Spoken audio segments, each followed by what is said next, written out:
Waalaikumsalam warahmatullahi wabarakatuh. Afwan Ustaz. Baik. Ana mau bertanya. Di dalam Quran, Al-Quran banyak sekali ayat seperti Alif Lam Mim, Alif Lam Ra. Ya, muqatta'ah. Pertanyaan, mengapa Allah menurunkan ayat setelah ayat muqatta'ah, yaitu kebanyakan menyebutkan tentang kitab. Syukran Ustaz. Baik. Tidak juga. Tidak juga. Beberapa demikian, yang lain tidak. Ya, misal yang tentang kitab ya di surah yang kedua Al-Baqarah ayat 1 sampai 2. Ya, Alif Lam Mim, dzalikal kitabu la raiba fi. Ada tentang menegaskan tentang Allah.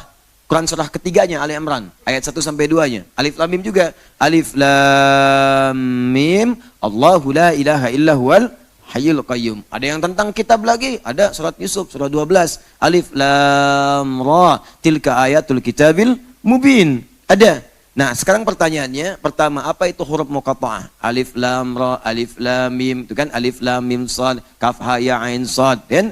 Nah, apa yang dimaksud dengan huruf-huruf ini? Kenapa ada sebagian surah Al-Quran diturunkan dengan menggunakan huruf-huruf yang dimaksudkan? Teman-teman sekalian, saya mulai dari orang Arab dulu. Orang Arab ini, itu orang yang di masanya, sampai dengan masa kini, termasuk di muka bumi ini nomor satu. Nomor satu. Orang yang diberikan kemuliaan dari tata bahasa. Nomor satu. Di keindahan bahasa Arab itu nggak bisa ditandingi dengan bahasa-bahasa lain. Sastranya, rumusannya, ungkapan-ungkapannya, bahkan Allahu Akbar. Bukan sekedar kalimatnya, itu diksinya itu, satu kata bisa punya banyak makna. Ain aja, ain. Apa ain? Bahasa Arab ain, bahasa Indonesia apa? Ainun. Mata. Kalau mata-mata, ain-ain. Itu ilmu otak-atik itu. Baik ya? Ain saja itu setidaknya punya 2000 makna. 2000, tergantung dalam konteks apa dia ditempatkan. Dan indahnya dalam bahasa Arab, ada kata-kata yang terjemah bisa sama, maknanya bisa beda.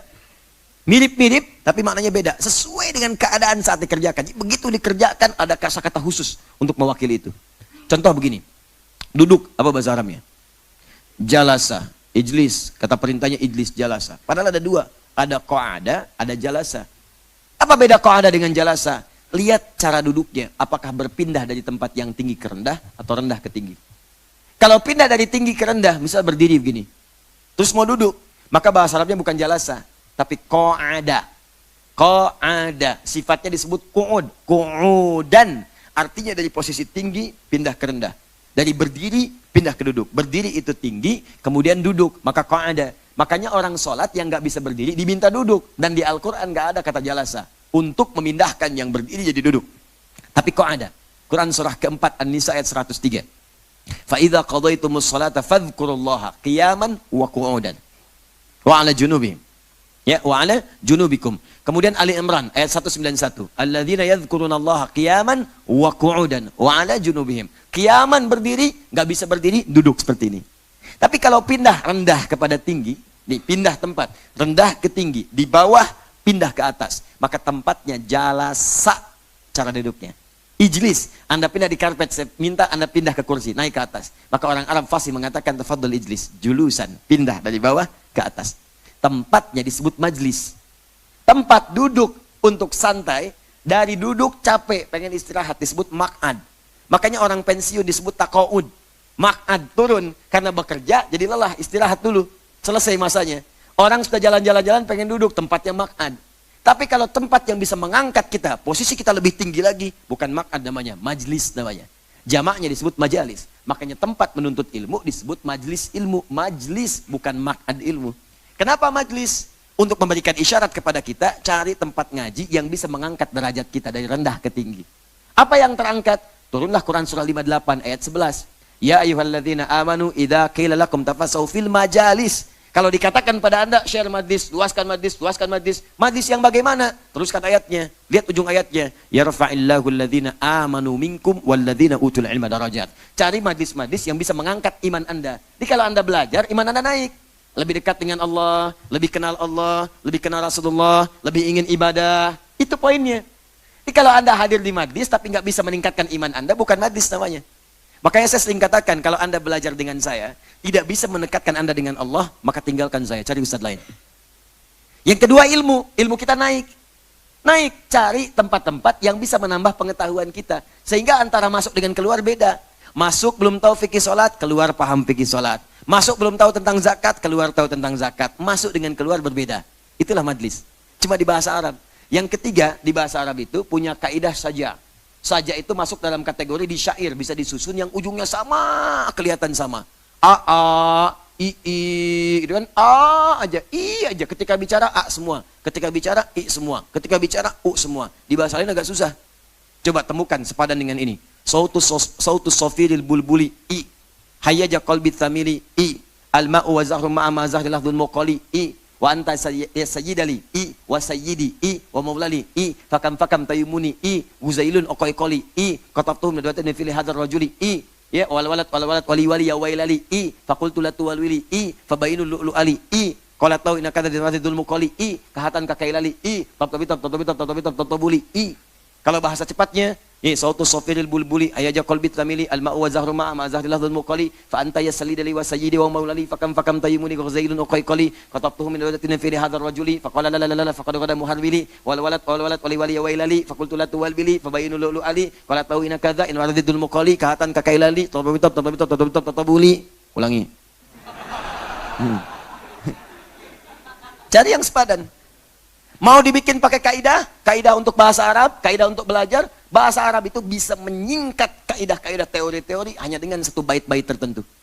Anda mau belajar ilmu nahu, banyak bukunya. Dari Jurumiyah, Jurumiyah tuh lumayan. Ya lumayan.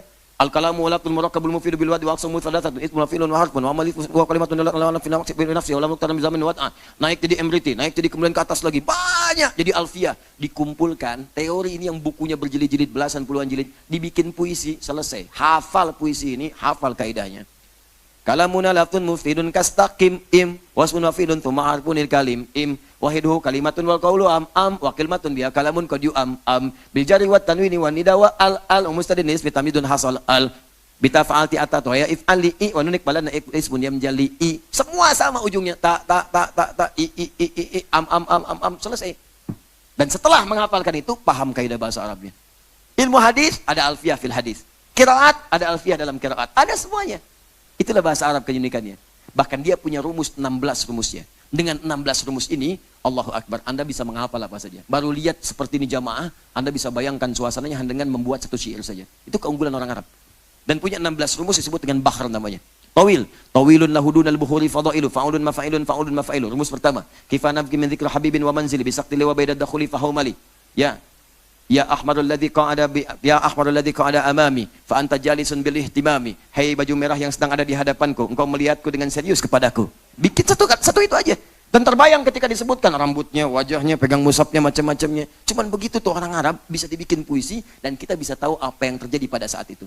Kalau Anda ingin tahu kejadian zaman jahiliyah 150 tahun sebelum lahirnya Nabi, temukan orang yang hidup pada saat itu, apa puisinya pada saat itu. Dia akan sampaikan pada kita. Seperti Emre El Koes tadi. Dia lewat 150 tahun sebelum lahirnya Nabi. Dia pernah lewat di sebuah lembah. Ketika lewat lembah itu ada pemuda yang sedang meratapi karena diputuskan oleh kekasihnya. Maka langsung dia bikin puisi saat itu. Kifa nabki min dzikri habibin wa manzili. Bisaktili wa bainad dakhuli fahawali. Duhai orang pemuda yang sedang diputus cinta. Kenapa engkau bengong menghadap ke arah lembah? Ayo move on. Gerakkan dirimu. Lakukan kebaikan yang bisa engkau kerjakan. Sudah ada yang move on zaman jahiliyah juga. Jadi kalau orang sekarang nggak move on, kalah sama jahiliyah. Kalah. Itu kejadian dulu bisa dirangkum demikian. Jadi itulah dahsyatnya orang Arab. Karena itu, ketika Al-Quran diturunkan, maka Allah turunkan dengan mengkhitab. Menyampaikan perintah kepada mereka dengan bahasa mereka, dengan huruf-huruf yang biasa mereka buat untuk syair-syair mereka. Karena mereka menganggap bahwa Al-Quran itu buatan Nabi. Al-Quran itu rekayasa Nabi. Ini Nabi yang buat, ini Nabi yang rekayasa. Maka Allah kemudian tantang kepada mereka dengan bahasa mereka, dengan huruf-huruf yang biasa mereka buat dengan huruf itu, syair-syair dan puisi mereka. Apa huruf-huruf itu? Dari alif sampai dengan ya. Alif, dari ba, dari lam, dari mim sampai dengan ya. Bukankah kalian bikin syair kalian dengan huruf-huruf itu? Bukankah kalian membuat bahasa kalian dengan huruf-huruf itu? Maka Allah tantang kemudian dengan semua huruf-huruf yang tadi dibacakan sesuai dengan makhrajnya. Makhraj huruf dalam bahasa Arab itu secara umum ada 3. Pertama dari hawa di sini. Yang tidak ada sekat. A ada 3 huruf. Hamzah, yang kedua A alif, yang ketiga ha. ha, nggak ada sekat. A dari ba dari sini sampai keluar nggak ada sekatnya.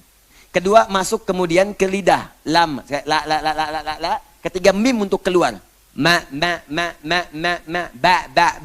ba, wow. 3 huruf diambil untuk menyesuaikan. Beberapa yang lain jadikan sebagai contoh.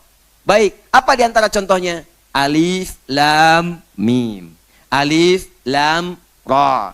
Ada yang 1 huruf, nun, qaf. Ada yang 2 huruf, taha, yasin. Ada yang 3 huruf, alif, lam, ra. Alif, lam, mim. Ada yang 4 huruf, alif, lam, mim, ra, sad. Ada yang kaf, ha, ya, ain, sad. 5 huruf.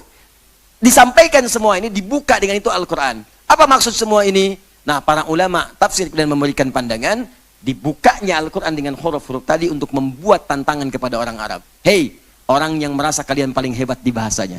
Hei, yang menuduh Muhammad sallallahu alaihi wasallam merekayasa Al-Quran, membuat-buat Al-Quran. Kalian tuduh dia penyair, kalian tuduh Al-Quran syair.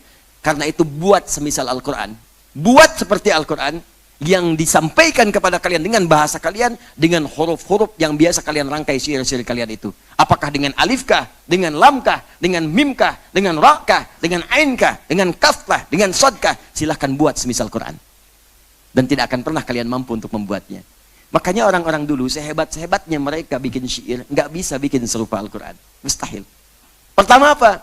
Karena Quran itu tidak mengikuti rumusan formal pembuatan syair. Rumus syair ada 16 disebut dengan bahar. Al-Quran nggak masuk rumus itu. Dicari nggak ketemu. Fa'ulun mafa'ilun, nggak ada, nggak tepat. Mustaqilun. Di Quran nggak ada. Fa'ilatun, fa'ilatun, mufa'alatun, madid. Nggak ada, nggak ketemu semua. Tapi indahnya bisa lebih dahsyat dibandingkan dengan syair. Syair ada a. Quran ada wadduha wal laili idza saja ma wadda'aka rabbuka wa ma qala walal akhiratu khairul laka minal ula, semuanya. Tapi nggak masuk rumus syair. Indahnya Al-Quran. Dan berita yang disampaikan dalam Al-Quran semua nyata. Ditanya tentang Yusuf, dijawab kisah Yusuf. Ditanya tentang kisah Romawi, dijawab tentang Romawi. Dan semua urutannya indah. Karena itu, kenapa ayat-ayat Quran atau surah-surah dalam Al-Quran sebagian tertentu dibuka dengan huruf-huruf tadi sebagai tantangan kepada orang Arab yang masih meragukan Al-Quran. Kalau Anda ragu, bikin semisal ini yang semua huruf Al-Quran itu disampaikan sesuai dengan huruf-huruf yang biasa kalian bacakan. Setelah mereka takluk, yakin dengan Quran, maka turunlah ayat-ayat ajaran-ajaran yang keluar dari rumus-rumus tadi disampaikan. Ada yang tentang tauhid, tentang fikih, tentang syariat, berisi tuntunan-tuntunan kehidupan. Itu diantara hukum-hukumnya. Wallahu ta'ala a'lam bissawab. Ada yang menafsirkan singkatan-singkatan. Di kalau alif lam mim itu singkatan dari alifnya Allah, lamnya Jibril, mimnya Muhammad. Al-Quran diturunkan dari Allah kepada Jibril, kemudian setelah itu kepada Muhammad SAW. Tapi ini cenderung kurang disepakati karena lebih kepada otak-atik. Kalau alif lam mim berarti alifnya Allah, lamnya Jibril, mimnya Muhammad, maka apa yang dimaksud dengan Toha? Apa yang dimaksud dengan Qaf? Apa yang dimaksud dengan Nun? Apa yang dimaksud dengan Yasin? Apa yang dimaksud dengan Kaf, Ha, Ya, Ain, Sod dan sebagainya? Dan itu tidak mendapatkan jawaban yang memuaskan kecuali bagian yang pertama tadi. Wallahu ta'ala a'lam bissawab.